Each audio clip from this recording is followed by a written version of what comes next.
Ugaliing mamasyal at magpahinga sa kalikasan na nagbibigay ng iba't ibang benepisyo sa ating kalusugan. Malaking tulong ito na makabawas ng stress at anxiety. Ang sariwang hangin na malalanghap mo mula rito ay nagdudulot ng calming effect sa ating katawan at isip upang magkaroon ng mental clarity and focus. Maaari mong ma-develop ang isang malalim na koneksyon sa kalikasan at natural na kagandahan nito. Ito ay isang paraan ng self-care na nakakatulong sa atin na mapanatili ang pisikal, emosyonal at mental na kalusugan.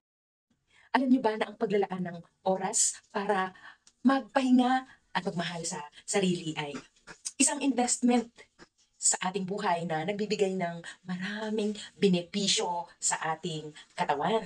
Kaya, ugaliin natin. Bigyan ng oras ang ating mga sarili, maglaan ng oras para makapamasyal, lumabas, mag-recharge. Mahalin natin ang ating mga sarili. Don't forget to smile so that the whole world will smile with us. God bless!